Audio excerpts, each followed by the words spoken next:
नमस्कार, स्वागत है आप सभी का हमारे विशेष कार्यक्रम में। मैं हूं आपके साथ वर्षा सिंह। राज्य के पुलिस महानिदेशक का पद संभालने के बाद से ही अशोक कुमार जी लगातार पुलिस व्यवस्था में सुधार के लिए कार्य कर रहे हैं। महाकुंभ को देखते हुए भी उत्तराखंड पुलिस के सामने इस समय बड़ी चुनौती है, क्योंकि महाकुंभ में शामिल होने के लिए, स्नान में शामिल होने के लिए लाखों की संख्या में लोग हरिद्वार पहुंचते हैं। ऐसे में भीड़ को नियंत्रित करना, यातायात को संभालना और उसके साथ ही कोरोना की वजह से जिम्मेदारियां कई गुना बढ़ गई हैं। तो इसी पर चर्चा करेंगे। आज हमारे साथ स्टूडियो में मौजूद हैं राज्य के पुलिस महानिदेशक अशोक कुमार जी। तो अशोक जी, बहुत बहुत स्वागत है आपका। और ये जो पुलिस परिवार का मुखिया बनने के बाद, राज्य का पुलिस महानिदेशक बनने के बाद आप पहली बार हमारे स्टूडियो में आ रहे हैं, तो आपको बहुत बहुत बधाई भी। जी, बहुत धन्यवाद जी। तो कुंभ से शुरुआत करते हैं हम, क्योंकि महाकुंभ हमारे ठीक सामने है और एक बड़ी चुनौती होगी इस बार कुंभ में भीड़ को नियंत्रित करना और सुरक्षा के लिहाज से भी। देखिए, कुंभ तो हमेशा से ही पुलिस के लिए चुनौती रहा है, चाहे हरिद्वार कुंभ हो या इलाहाबाद कुंभ हो या उज्जैन नासिक में हो। तो हमारा इस बार पूर्ण कुंभ है, अर्ध कुंभ नहीं है। पूर्ण कुंभ में हमेशा भीड़ बहुत ज़्यादा रहती है, अखाड़े भी आते हैं, शाही स्नान होते हैं, तो बहुत चुनौतीपूर्ण कार्य हमेशा से रहा है। इस वर्ष उसमें ऐड हो गई है कोरोना की चुनौती, क्योंकि एक तो कोरोना की वजह से एग्जैक्टली आंकलन नहीं हो पा रहा कि कोरोना अंतिम रूप से क्या करवट लेगा। अगर कोरोना पूरी तरह खत्म हो जाता है अप्रैल तक, क्योंकि पीक डे जो है 14 अप्रैल है कुंभ का। तो हाँ जी, अगर तो तब तक कोरोना पूरी तरह खत्म हो जाता है तो भीड़ पूरी होगी, रेस्ट्रिक्शंस भी खत्म हो जाएंगे। अब जैसे वैक्सीन आ चुकी है, कोरोना दिन बाई दिन दिन प्रतिदिन कम हो रहा है। और अगर कोरोना खत्म नहीं हुआ, जैसे नए नए स्ट्रेन आ गई, ब्रिटेन में दोबारा लॉकडाउन लगा, तो अगर अभी तो 2.5 महीना दूर है ये मेन डे जो है, 2.5 से 3 महीना, तो उसको अगर कोरोना के रेस्ट्रिक्शंस बने रहे या कोरोना का डर बना रहा तो भीड़ उतनी नहीं होगी। फिर हमें कोरोना को देखते हुए उसकी कोरोना की गाइडलाइंस का भी पालन कराना होगा। लोग बाग टेस्ट करवा करके आए और रजिस्टर करा करके आए। तो ये सारे जो है अंतिम स्वरूप इन सब पे कोरोना की करवट पे डिपेंड करेगा। किंतु हम अपनी ओर से पूरी तैयारी कर रहे हैं कि जो कुंभ की चुनौती मुख्यतः क्या होती है, भीड़ नियंत्रण, कोई स्टैम्पेड ना हो जाए, ठीक है, ट्रैफिक नियंत्रण, गाड़ियाँ सब ब्लॉक ना हो जाए, सब कुछ रास्ते ब्लॉक, पार्किंग ब्लॉक, तो कहाँ जाएंगे लोग, ठीक है। और तीसरी होती है कि कोई बहुत सारे राष्ट्र विरोधी तत्व हैं, वो भी कुछ न कुछ सैबोटाज का प्रयास करते रहते हैं। तो ये सब चुनौतियां हमारे सामने हैं, ये ट्रेडिशनल हैं, ये बड़ी चुनौती हैं।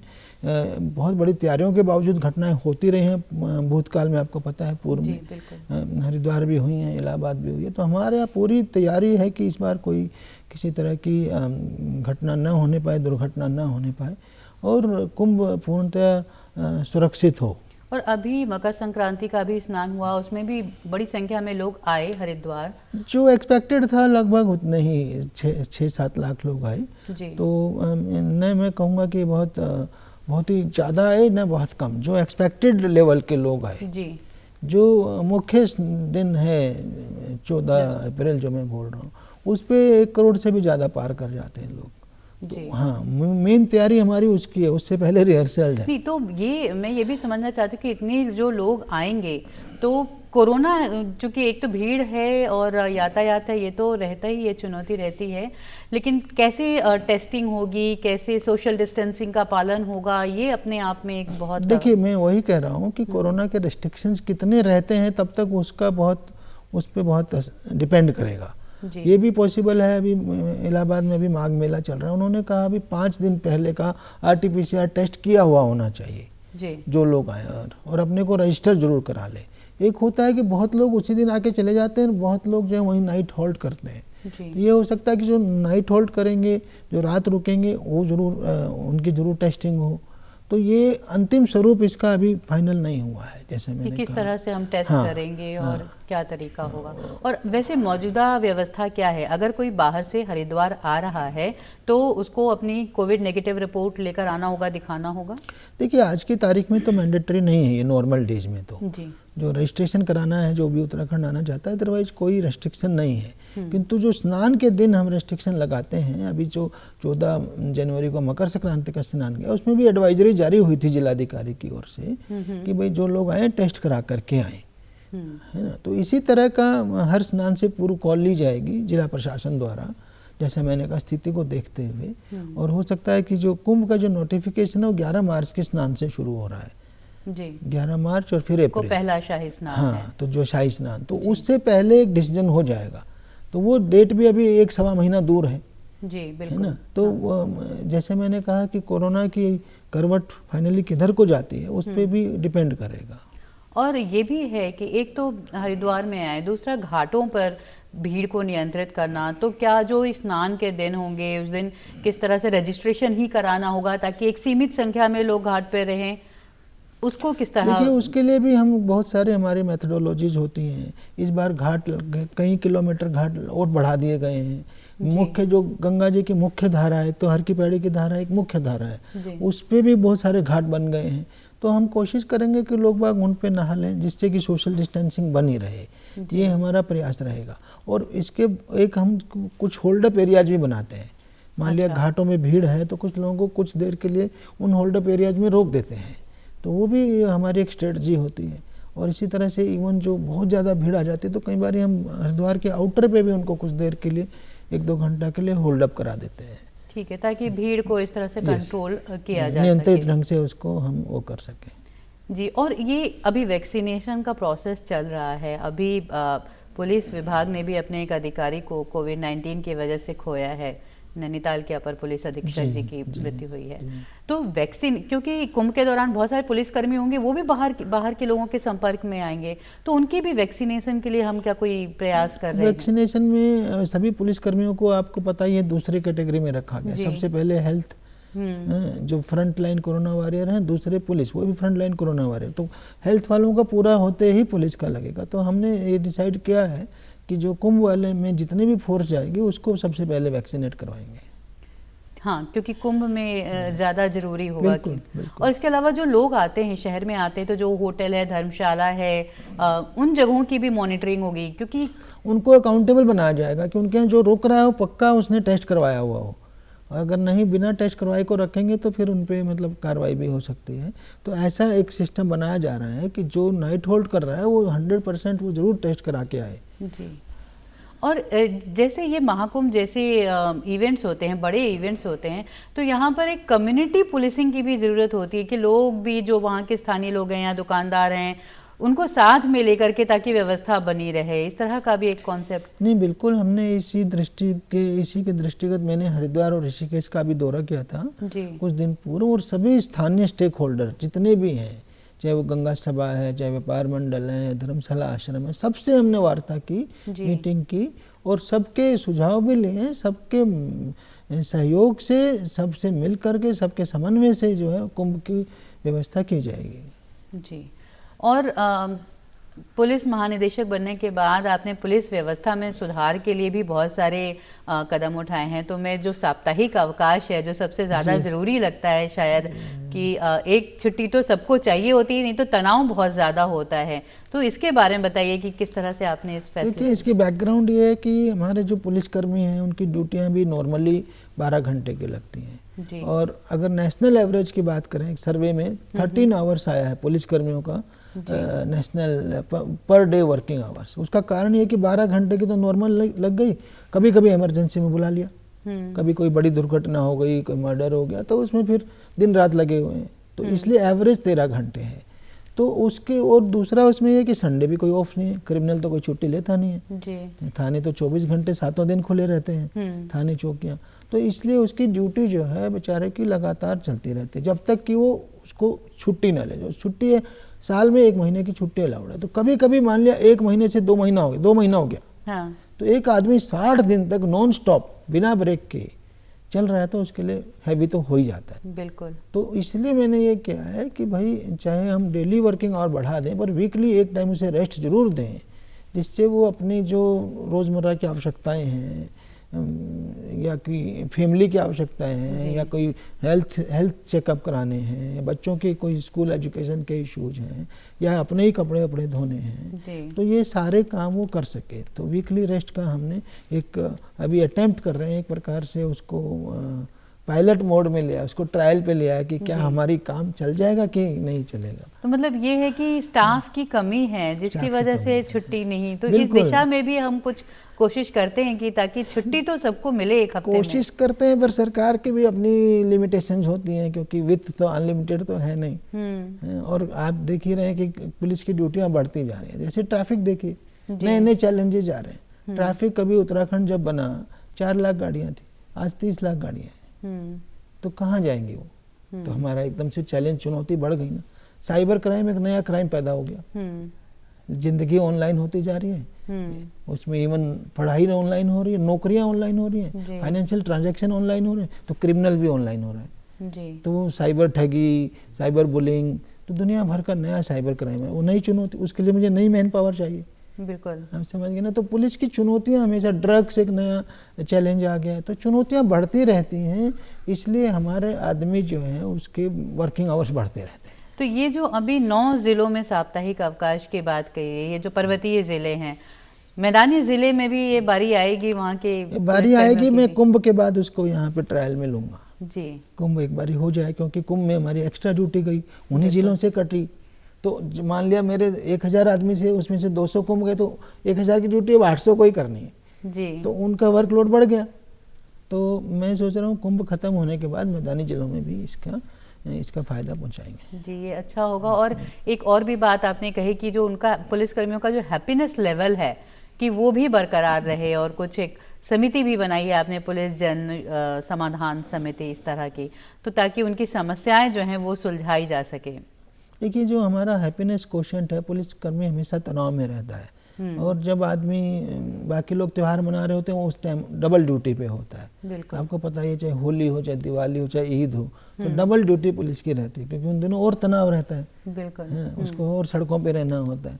तो ऐसे में उसको हम चाह रहे हैं कि उसकी लिविंग कंडीशंस बेटर हों, तो उनका हैप्पीनेस कोशेंट भी हमने उनकी पुलिस जन समाधान समिति ये बनाया है कि जिससे उनकी जो समस्याएं हैं, तो ऑनलाइन हमें व्हाट्सएप पे आ जा रही हैं, तो 90% का हम उसी पे समाधान कर दे रहे हैं। अच्छा, तो वो व्हाट्सएप पे समस्याएं आपको भेज सकते हैं, जिस पे हमने पूरा, जिसको मान लिया एसपी लेवल का काम है, डीआईजी का, आईजी का, सबसे हम करा करके यहीं से एक सिंगल पॉइंट दे दिया उनको, यहीं से उनको जवाब चला जाता है, या तो समस्या सोल्व हो जाती है, या उन्हें बता दिया जाता है कि आपकी अभी सोल्व होने लायक नहीं, या ये कह दिया जाता है कि 6 महीने बाद होगी।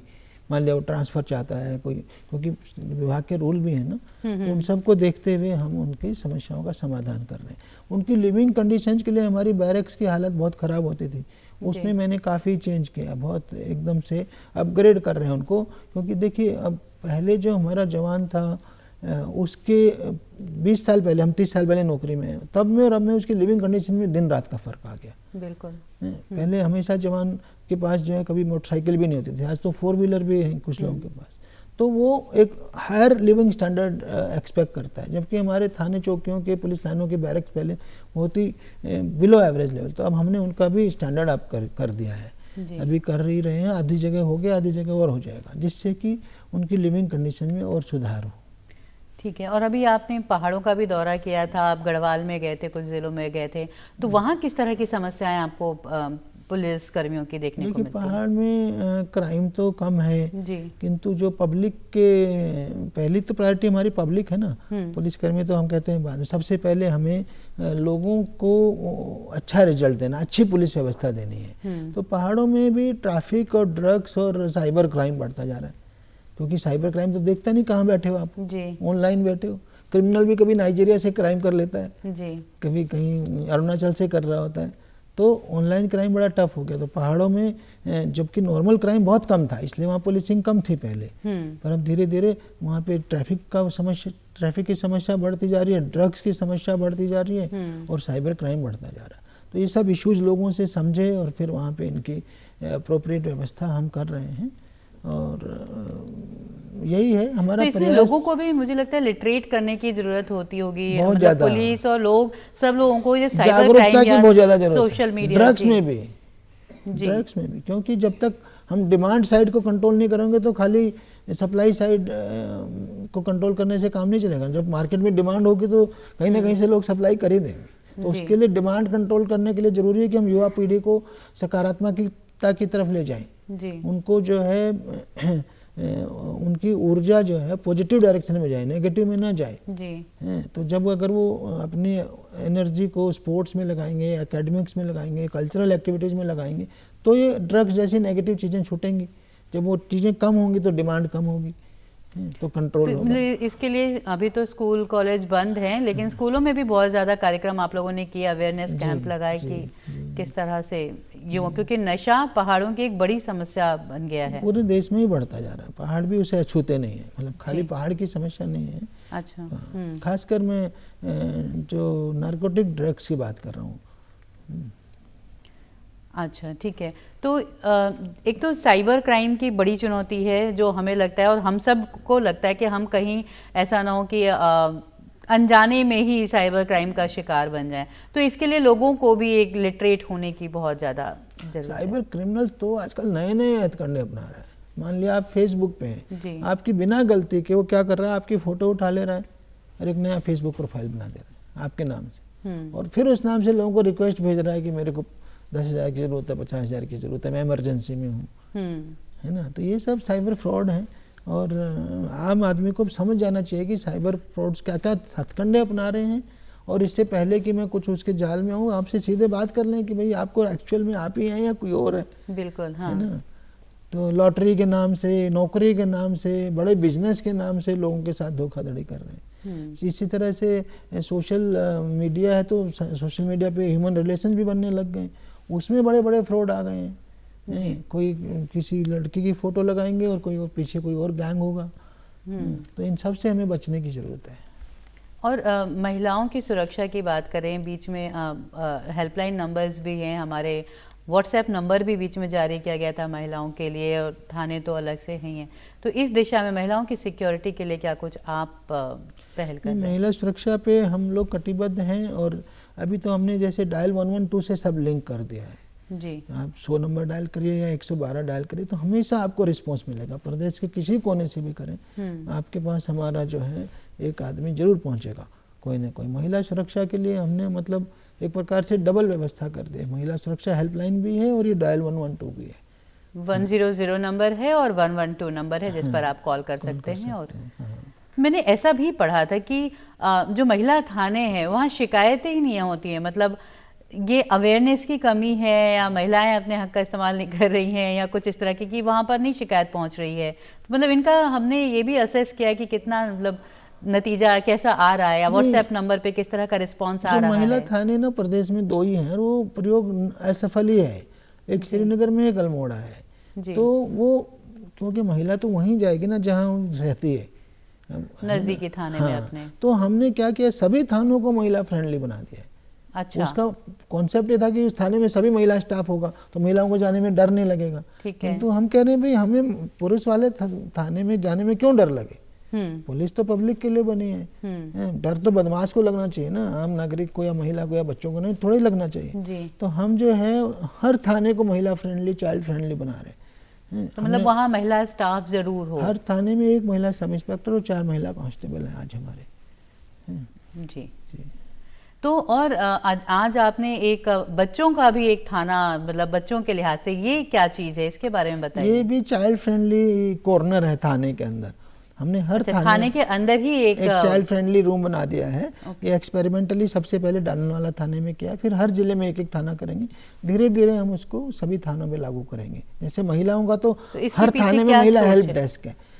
बच्चों वाले में सोच ये है कि बच्चा जब थाने पे आता तो उसके मन में तो बचपन से डर होता थाने का। पेरेंट्स भी कहते हैं भाई तू मान जा, नहीं तो पुलिस को बुला लेंगे, तो उसको पुलिस से डरा के रखते हैं। तो पुलिस से वो डरे ना, उसको भय न लगे, और वहाँ करके वो कोई ऐसा न लगे कि कहाँ आ गए, यहाँ तो सब वर्दियाँ हैं, हथियार हैं, ये सब है।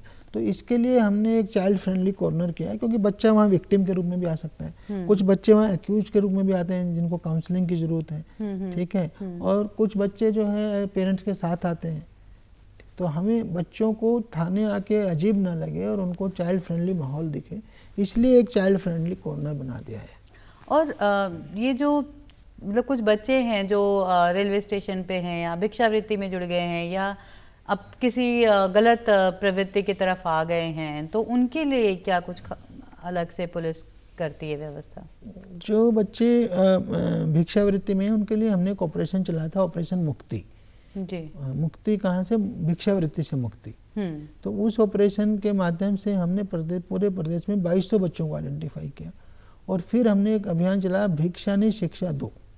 उसी मुक्ति, ऑपरेशन मुक्ति के अंतर्गत कि बच्चों को भिक्षा की जरूरत नहीं, शिक्षा की जरूरत है। हम भिक्षा देते हैं तो उनके पेरेंट्स उनको दोबारा भिक्षा मांगने भेजते हैं, क्योंकि इसका मतलब हम उन्हें भिक्षा में और ज़्यादा डिपेंडेंट बना रहे हैं। तो इसलिए उनको अडॉप्ट करने की जरूरत है, उनको स्कूल में डालने की जरूरत है। तो हमने उनमें से करीब 750 बच्चों को स्कूलों में डाल दिया है। अच्छा, हाँ, 750 बच्चों को स्कूल में ऑलरेडी लोगों के सहयोग से, एनजीओज के सहयोग से। तो वो लोग वापस नहीं, वो कभी गए ही नहीं थे, बचपन से उनको भिक्षा में डाल रखा था। तो पहली बार, हाँ, जब पहली बार उनको शुरू में बड़ा अजीब लग रहा था, बस धीरे धीरे सेटल हो गए। तो ये हमारा अभियान है ऑपरेशन मुक्ति, इसको और आगे बढ़ाएंगे। और आप भी एक बात लगातार कहते हैं कि पुलिस ऐसी हो कि आम व्यक्ति उससे ना डरे, बदमाश डरे, लेकिन आम व्यक्तियों के साथ, क्योंकि कई बार क्या होता है कि लोग पुलिस को देखकर ही गलती कर जाते हैं, उनके अंदर जो डर आता है या जो एक ऐसी फीलिंग आती है, तो इसके लिए भी देखिए वो बिल्कुल सही है। पुलिस बनी तो समाज के लिए है ना, समाज की सुरक्षा के लिए बनी है। तो आम नागरिक जो कानून का पालन कर रहा है वो पुलिस से क्यों डरे? तो उसमें पुलिस का डर नहीं होना चाहिए। पुलिस का डर बदमाश में होना चाहिए, कानून के तोड़ने वालों में होना चाहिए। तो ये हमारी मेरी धारणा है। और दूसरा मैं कहता हूँ पुलिस को विक्टिम ओरिएंटेड होना चाहिए, पीड़ित केंद्रित, जिससे कि हम पीड़ित के पक्ष में निर्णय लें। क्योंकि हमारे समाज में हो क्या रहा है कि जो रिच है और जो इन्फ्लुएंशियल है उसको जस्टिस आराम से मिल जाता है। तो जस्टिस की जरूरत किसे है? इसका मतलब पीड़ित को, जो गरीब है, जो ऐसा है। और इसलिए मैं कहता हूँ पुलिस को उसकी तरफ ज़्यादा ध्यान देना चाहिए, उसको कैसे न्याय दिलाएं, इस पे पूरा फोकस होना चाहिए हमारा। जी। और इसके अलावा ऐसा भी है कि मान लीजिए कि पुलिस की जांच से कोई व्यक्ति संतुष्ट नहीं है, उसे लगता है कि हम दोबारा अपील करना चाहते हैं, अपनी बात रखना चाहते हैं, तो भी ऐसा कोई प्लेटफॉर्म है जहां पर वो अपनी बात रख सकता है कि मैं नहीं संतुष्ट हूँ? नहीं, बिल्कुल है। बेसिक काम तो पुलिस से संबंधित लोगों का थानों से ही है जी। किंतु अगर वो थाने के वर्क से सेटिस्फाइड नहीं है तो वो आगे सीओ को, एसपी को, एसएसपी को कंप्लेंट कर सकता है, पुलिस मुख्यालय कर सकता है, सीएम हेल्पलाइन बन गई है, उस पे, उस पोर्टल पे कर सकता है। तो फाइनली उसको हम रिव्यू करते हैं, सबसे रिपोर्ट मांगते हैं। अभी मैंने क्या किया है, कुछ केसेस में जहाँ बिल्कुल भी संतुष्ट नहीं हो पाता है तो ऑनलाइन ग्रीवेंस रिड्रेसल सिस्टम कर दिया है। अच्छा। सप्ताह में एक बारी मैं ऑनलाइन जो है ऐसे 3-4 केस छांटता हूँ जो मुझे लग रहा बहुत ज़रूरी है। और जो कंप्लेनेंट है, जो हमारी पुलिस के थाना अध्यक्ष हैं और एसएसपी, उन सब ऑनलाइन होते हैं, सबसे मैं करके। तो ये आपकी वेबसाइट जो होगी डिपार्टमेंट की, उसके जरिए ये किस तरह से होता है? नहीं, वो आजकल तो ऑनलाइन वीडियो कॉन्फ्रेंस के जरिए कर लेते हैं। अच्छा, आप वीडियो कॉन्फ्रेंसिंग करते हैं तो उसमें बंदा आपसे कनेक्ट हो सकता है? बंदा भी एक तरफ बैठा होता है, थाने वाले भी एक तरफ होते हैं और एसएसपी भी एक तरफ होते हैं। अच्छा, तो वो वहीं पर फिर मामले की सुनवाई की जाती है। तो इधर आप बहुत सारे बदलाव, जो सकारात्मक दिशा में बदलाव है, उसके लिए आप प्रयास कर रहे हैं। तो ऐसी कोई चीज़ जो आप हमें बताना चाहें, जो अभी आप करना चाहते हैं, जो आप सोच रहे हैं कि हम ये भी करके देखेंगे? अभी बहुत कुछ पाइपलाइन में है। हमने अपनी ट्रांसफ़र पॉलिसी को ट्रांसपेरेंट किया है और जिससे कि सबके साथ न्याय हो सके। अभी हम पुलिस कुछ यूनिफॉर्म जो है हमारी ऑपरेशनल यूनिफॉर्म को और स्मार्ट बनाना चाह रहे हैं। सिटी पुलिस में शॉर्ट वेपन करना चाह रहे हैं, लॉन्ग रेंज वेपन को सिटी पुलिस से ख़त्म करना चाह रहे हैं, जो बड़ी राइफल होती है। अच्छा। हाँ, तो और स्मार्ट लुक आएगी उससे। इसी तरह से हम अपना जो डायल 112 है उसके साथ ज़्यादा वाहनों को जोड़ना चाह रहे हैं। जो चीता पुलिस है 2 व्हीलर, हाँ। और एक पुलिस कंट्रोल की गाड़ियाँ होती हैं 4 व्हीलर्स, उसको स्मार्ट संख्या भी बढ़ाना चाह रहे हैं और स्मार्ट करना चाह रहे हैं, जिससे हमारा रिस्पॉन्स टाइम और बेटर हो सके। तो इसी तरह से हम बहुत सारी चीज़ें ऑनलाइन भी करने के उसमें हैं। कुछ ऐसी ऐप्स बनाएंगे, जैसे पोस्टमार्टम रिपोर्ट है वो ऑनलाइन लोगों को मिल जाए जी। तो बहुत सारी सर्विसेज अभी से हमने ऑनलाइन शुरू कर दी है। पासपोर्ट वेरिफिकेशन अभी ऑलरेडी ऑनलाइन कर दिया है। तो ऐसे ही मतलब स्मार्ट पुलिसिंग के कुछ स्टेप्स उठाने वाले हैं, जिससे कि हमारी पुलिस रिस्पॉन्सिव हो, संवेदनशील हो और लोगों की समस्याओं को मतलब समझे और उनको दूर करे। मतलब और तकनीक का दौर है इस समय, हर कोई तकनीक का इस्तेमाल कर रहा है। तो पुलिसिंग के लिए भी जैसे ड्रोन जैसे तरीके हैं लोग अपना रहे हैं।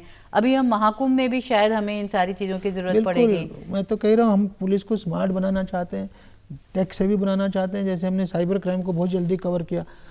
ऐसे ही जो सर्विलांस के तरीके हैं, सीसीटीवी के माध्यम से सर्विलांस है, ड्रोन के माध्यम से सर्विलांस है, आर्टिफिशियल इंटेलिजेंस के माध्यम से, वो सब कुंभ में भी यूज होगा और डे टू डे पुलिसिंग में भी सबके हम वो अपग्रेड करते जा रहे हैं। इसके लिए पुलिस कर्मियों को भी ट्रेनिंग की ज़रूरत होगी, लगातार अपग्रेड करना पड़ता है जी, क्योंकि आप पुराने से नए तरीके में स्विच कर रहे हैं तो बता रहे हैं।